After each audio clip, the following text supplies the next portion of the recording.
Hello and welcome. I hope you can hear me well.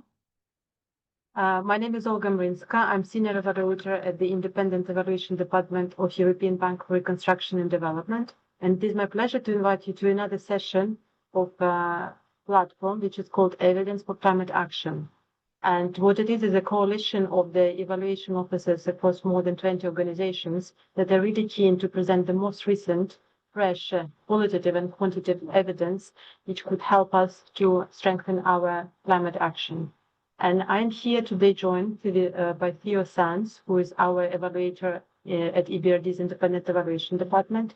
And he will be presenting some very brief but very informative facts about green finance. And his presentation is called Counting Money versus Counting Impact, and how are we approaching evaluation of the green economy. So how the session will work, Theo will have a brief presentation, and then it will be followed by questions. Unfortunately, those of you who are joining us online, you cannot ask them with your voice. So please, if you have your questions, put them into the chat and I will be reading them to Theo. So again, warm welcome, and Theo, over to you. Thank you, Olga, and thank you everyone for joining today's Evidence for Climate Action session. Hopefully you will have appearing on your slides now my PowerPoint presentation, just to confirm that briefly. Fantastic. Okay, so as Olga mentioned, today I'm going to be speaking about counting money versus counting impact, and our experience evaluating the EBRD's green economy financing. And here, what we really wanted to focus on was where we see a divergence between money and impact, where we as a bank are counting green finance, but not necessarily delivering green impact alongside it. But to start with a brief introduction, for those not familiar with the EBRD, we are a multilateral development bank active in Europe, Africa, and Asia, with a unique mandate to focus specifically on the private sector and a strong emphasis on climate financing. And within the EBRD, I work within the Independent Evaluation Department with my colleague Olga, where we evaluate the rest of the bank and assess institutional performance, identify evidence and lessons to inform and strengthen decision-making going forward. And this presentation is based on our recent evaluation of the EBRD's green economy approach, which, like the rest of our evaluation reports, is all available online. And I think if you point your phone to the QR code you see on the screen now, it will take you straight to our report. So to start, and just to sort of contextualize where the EBRD stands with respect to green finance, I wanted to show this graph showing our annual green finance commitment, as well as our green finance investment as a share of our total investment. And what these two figures show is a really impressive increase in both these numbers, which have been climbing consistently over the past decade, with the exception of 2020, where we had to provide short-term emergency support related to the COVID-19 pandemic. And we're now at a point where, as a development bank, we're investing just under 10 billion euros a year of green finance, and it accounts for 58% of our total financing, which, on a volume basis, are the size of that chart, the size of that bar in 2024 is over 3 times the size of that bar in 2016. So it's been a transformative change for us as an institution. So all that looks really positive. Numbers go up, more green finance, more stuff happening, it becoming an increasingly important part of what we're doing. On the surface of it, this all looks super, super great. But one of the sort of main findings, the main themes from our evaluation, is the extent to which the EBRD was focused just on these metrics as our benchmark, as our performance of success, rather than what we were actually aiming to do, which was support green systemic change and support this wider long-term sustainable evolution towards green economies. And so digging into EBRD projects across different sectors, there were all these really interesting examples of how the bank had supported green systemic change through policy dialogue focusing on enabling environment for private sector investment, or increasing regulatory standards, or acting as a catalyzer for private sector investors, and sort of demonstrating to them that this sector and this country was worth investing in, and that climate finance is worth investing in. So we could see all of these examples of how we were sort of supporting systemic change that the bank was trying to do. But broadly speaking, these were not captured within the EBRD's monitoring systems. So, we could see at the top these headline figures of investment and so on. And we could see if we dug into projects and actually spoke to people on the ground, all these really interesting examples of how things had actually changed. But much of it was sort of, invisible, hidden beneath the surface. So that means that it becomes very difficult to identify where we are actually supporting green systemic change and how we are actually doing that and how we can do that more effectively going forward. So that was one of the major sort of recommendations from our evaluation, that as the EBRD moves into a new strategic period for its green finance, we think a little bit more carefully about how green systemic change can be integrated within the bank's monitoring system.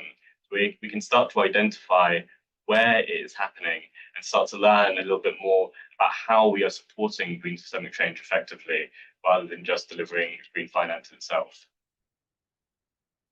So the second area that I wanted to focus on, which I thought really reflected the title of this presentation of counting money versus counting green impact, was on how we support green finance delivered through partner financial institutions.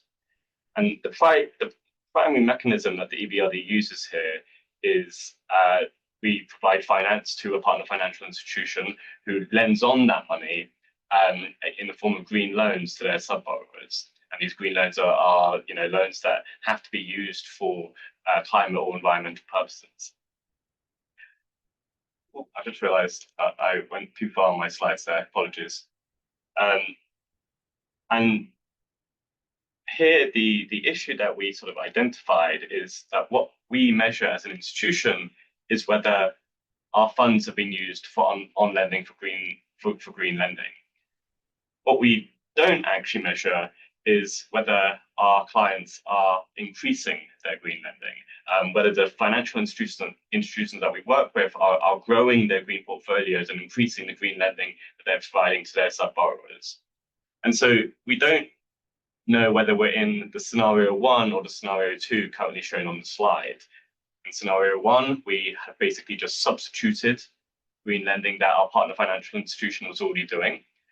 And in scenario 2, we've actually made an incremental impact and we've increased the green financing that they're doing.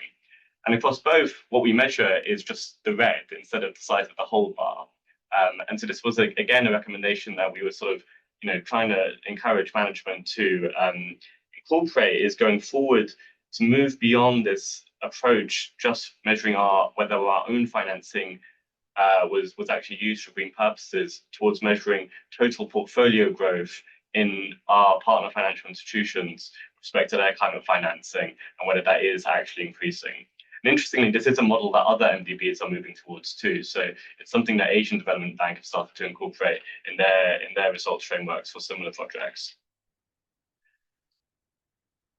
Our third finding, which again I think really sort of reflected this divergence between counting money and counting impact, was on private green mobilization. And given the EBRD's role as an MDB focused on the private sector, and given the climate financing gap that we face, and the necessity of private financing to address that gap, green private finance mobilization has become an increasingly important metric for the EBRD as something which we know that we should be focusing on, and we it's an important benchmark of the systemic change that we're trying to support in green markets. But what we identified, sort of looking into the EBRD's green private finance mobilization figures, was that the methodological approach is sort of inherently flawed. And this methodological approach is one that is common across all the MDBs, the joint MDB approach. And what this methodology effectively assumes is that on any given project, the private mobilized finance will be just as green as the MDB finance. And clearly, in many cases, that might not be true. We have many examples within the EBRD where the EBRD finances a subcomponent of a project, and only that subcomponent is green.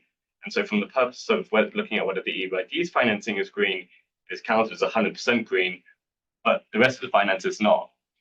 But unfortunately, under this methodology, the whole package gets counted as green. And so that's what we were sort of trying to show with this diagram here, that for a hypothetical project of 100 million euros and the EBRD investing into a specific subcomponent of that, which was just green of 25 million, the EBRD's portion counts 100% green, but because of this methodology, the whole thing ends up counting as 100% green. And so we end up sort of significantly inflating the figures that we are assuming for our green private mobilization. And so again, this was one of our recommendations that, alongside the other MDBs who use a similar methodology and alongside an ongoing initiative between MDBs to revise how we think about mobilization and some of the definitions there, that this is something that we are going to need to look at.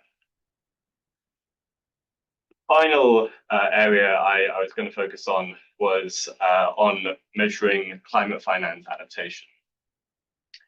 And I think this is a really tricky area where we've had a lot of discussions with EBRD management internally where they've emphasized that they don't think that finance is necessarily a good proxy for impact with adaptation. I think we would agree with that, just because there's a large degree of adaptation finance going in doesn't necessarily mean we're making a huge difference on the climate adaptation side.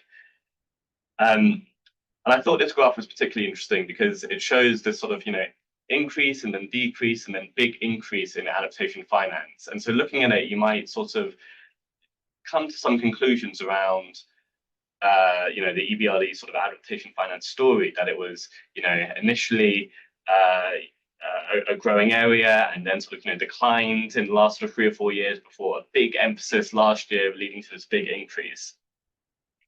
But what this graph doesn't show is the methodological changes in how adaptation finance was measured. So we had a big change introduced in 2023 and a big increase in adaptation finance under the new methodology in 2024.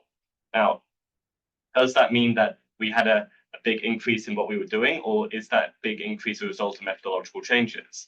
Similarly, we had changes in our methodology in 2019 and 2020 too, and then you consequently see a decrease in adaptation financing after that. And so I suppose the sort of, lesson here for us as evaluators and also for sort of policymakers more widely is that when we're looking at some of these figures and we're trying to understand the underlying trends and what's actually changing and how an institution is performing and engaging with its clients, we need to be really careful that we understand the underlying methodology and also any underlying methodological changes that have happened over that time period, which might mean that from year to year, figures aren't directly comparable.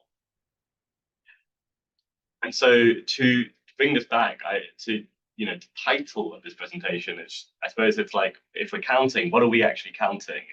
If it's money we're counting, how are we counting it? What criteria are we using? How is that changing over time? And can we be sure that what we're measuring is something that is sort of consistent and coherent with itself over a certain time period, if we're using that data and that evidence to draw conclusions about an institution's performance? I think that's the end of my presentation. I hope that was interesting and helpful. As I said, our report is online, and I look forward to questions. Great, thank you so much, Theo. That was really interesting. While colleagues are inputting their questions in the chat, I will use the benefit of me being the moderator to ask the first one. So you explained at the beginning very much about the difference between green finance, but also the systemic change. So the EBRD is positioning itself quite often as a green bank and committing at least 50% of its investments to green projects, but also it has transition impact where one of the 6 dimensions is green. So can you explain us what the difference between the two? They're both green, so what differentiates them? Thank you. Yeah, it's a great question. I think it's something that we struggle with internally a lot too. What is the difference between something which counts as green finance and what is something which counts as green under our transition impact system? So the 50% commitment refers to how much of the bank's annual investment qualifies as green finance under our agreed criteria. But it's a binary classification. So either something meets this criteria or it doesn't. What it doesn't do is tell you how green something is. So you could have a project which improves energy efficiency by 20%, and as a result of that, counts as green finance. And you could have a project which enables a really fundamental shift to a zero carbon economy. And that also counts as green finance. But clearly there might be a difference there in terms of how much transformative impact they have.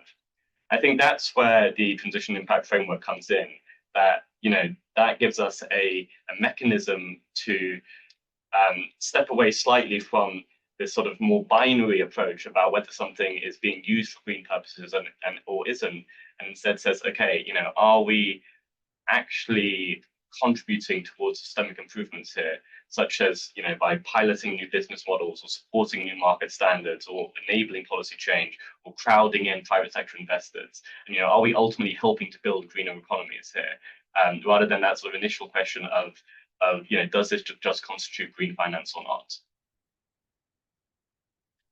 Great.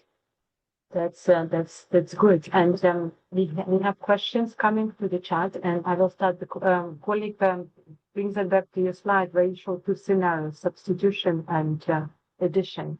So the question is, what empirical test you use and prioritize to distinguish true additionality from substitution, and what threshold do you accept as evidence of additionality rather than substitution? Yeah, I mean, look, that's a great question.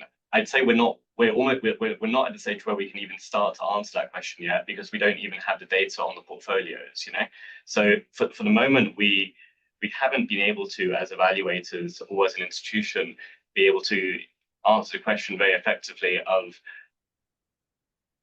are the PFIs that we're working with, are they increasing their green lending? Once we have that answer, then we can start to maybe start to think about contribution to the EBRD's intervention and to the EBRD's finance. But we can't even answer that first part yet, which to me is the worrying thing. I think if we did start to have that data, then you could start to look at how also if you had wider contextual market data, then you could start to look at how the wider market in green lending was increasing within a particular country or within a particular context, and then start to look at how the banks that we were working with, whether they were increasing it faster than the market average, and that might be one way of doing it. But we're not really at the point at which we can start even designing clever empirical tests around distinguishing additionality from substitution, because we don't even have the underlying data about whether something is increasing or not.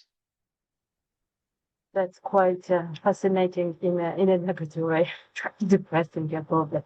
But that's good. Thank you. There is another question, and it's about adaptation. Taking us the last element of your presentation, and the question is, in your opinion, do you think having institutional targets for adaptation finance or climate change will boost bank performance in this area? So do we need this kind of institutional targets for adaptation? I think what we need is institutional incentives for adaptation. Adaptation finance is hard. It's particularly for the EBRD as a private sector focused bank. So the adaptation finance that we do tends to be public sector focused, and it often requires a grant component because of the limited number of bankable adaptation business models out there. And so when we do find adaptation opportunities, or banking teams within the EBRD find adaptation opportunities to support adaptation, then they need to be incentivized and rewarded for doing so. Now, one way of doing that is by establishing institutional targets and saying, right, every banking team has to make sure that they deliver X amount of adaptation finance each year. I think that's not the only way of setting an appropriate incentive system. I think there are other ways too, such as within our internal project scoring methodology, giving a boost to adaptation projects so that they get scored more highly, and then that gets reflected within banking units, corporate scorecard performance review. One potential issue with adaptation targets, which has been mentioned by management and EBRD, and which I do agree with, is that setting them as a percentage of total green financing can be dangerous, because you then end up setting not just a floor for adaptation, but a ceiling for other financing too, if you can't get your adaptation financing high enough. And so what we don't want to be doing is crowding out effectively successful mitigation financing that we're doing because we're struggling to do adaptation financing. So yeah, I'm not averse to targets at all. I think targets can be a very effective mechanism, but I think the more effective thing is just to make sure we have an incentive, and targets are just one way of delivering that. That's good. I like it. It's and rather either or. So kind of finding this solution. We have another question in the chat, and it's about how EBRD is moving forward in measuring its green impact beyond share of green finance. So, for example, how do you measure impact of policy financing? Yeah, that's a interesting question, and I think this is something that is changing going forward. So in the current green finance strategy, the one that we evaluated, there was very little emphasis on measuring policy financing there, or policy change there. And all of the policy work that we were doing was not sort of really captured within any of the performance framework or monitoring that the bank had set up around this strategy, to sort of give a benchmark of success. In the draft green finance strategy that the bank is considering going forward over the next 5 years, I think there will be much more emphasis on integrating some policy dialogue components, and on trying to make sure that when we're talking about success as an institution, we're not just talking about the level of euros invested, but we're also talking about actionable, concrete outcomes that have changed as a result of our policy dialogue engagement. Just some potential examples of that. I think one very successful policy dialogue area that we have had going over the last sort of 5-6 years is in supporting competitive auctions for renewable energy, where we have both played a role as a financer in supporting private sector project developers who have won these auctions in developing their renewable energy projects. But I think even more critically, we've played a big role in building capacity and in supporting policy reform in energy ministries and in energy regulatory authorities to get the right conditions for competitive auctions, that they attract and induce private sector investors to get involved and to set up renewable energy power plants at very competitive prices. And so that's something that we can definitely be capturing more effectively going forward, in terms of the amount of money we've brought in through these processes, the amount of installed capacity that is now up and running through sort of competitive auction processes supported by the EBRD. But it's something that it's not, again, like going back to the iceberg diagram in the presentation, it's something that is often beneath the surface at the moment. Yeah, that's good. And we have a couple of other questions. So, there is a objective and ambition to turn millions into billions, and you briefly touched upon mobilization. But the question is, what is the evidence of the EBRD delivering on its green mobilization commitment in order to improve green systemic change? So I think we have great evidence in some thematic areas around what we're doing on mobilization. So, to take one example, as just mentioned, in the renewable energy sector, the role that we've played in mobilizing private finance through supporting a successful competitive auction process has been transformational, with big influxes of private investment in renewable energy in countries which didn't have a renewable energy sector sort of 5-6 years ago. Similarly, in green bonds, our evaluation there highlighted the role that the EBRD has played as an anchor investor in green bond issuances, and through doing so, helping to signal to the rest of the market and signal to private investors that these are issuances worth supporting. And in that evaluation, our colleagues spoke to market arrangers and so on, and other market stakeholders who provided a really sort of convincing narrative around the role of the EBRD in sort of signaling confidence to the rest of the market, and through doing so, sort of pulling private sector investors along with them. What's unfortunate is that I think some of these good stories get lost at the portfolio level because of these issues within the methodological approach that the MDBs are employing.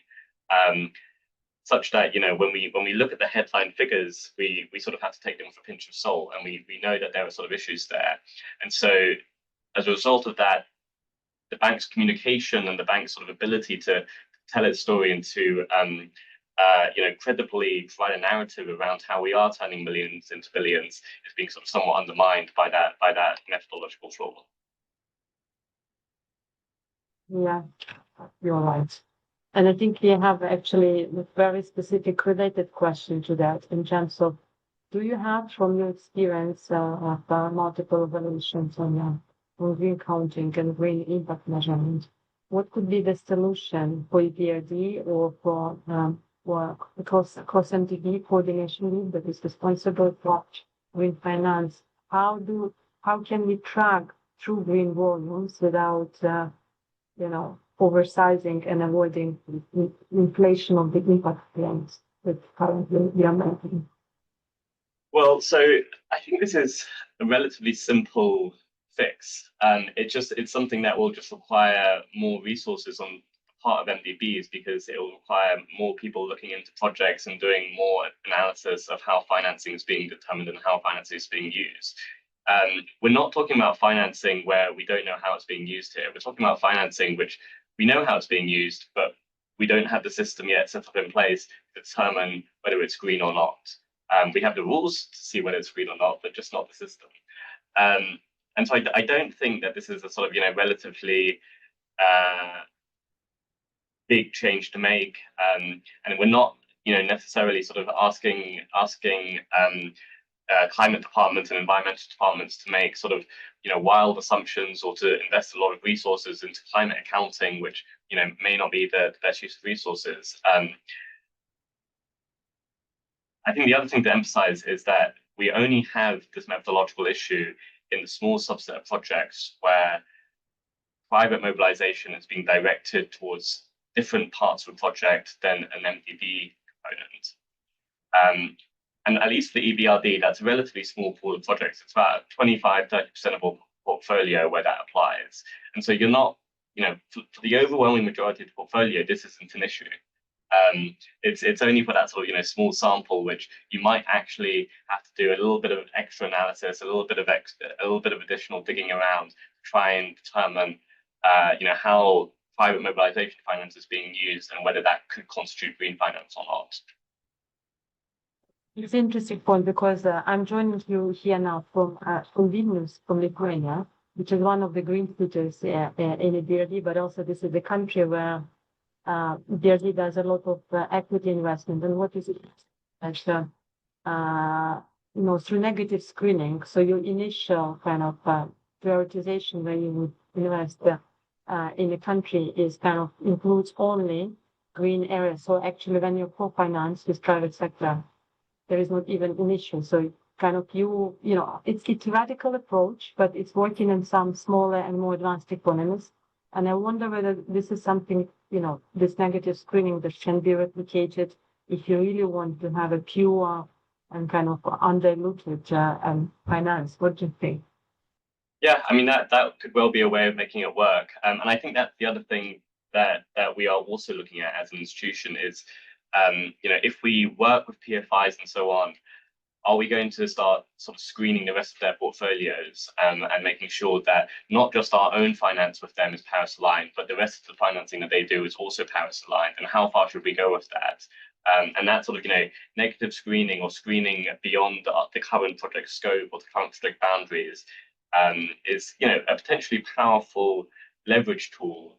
Say, right, if you want to work with us, then we're not just going to make our project green, we're going to try and green the whole business as well. Yeah, that's actually very good, and that's those are the financial instruments.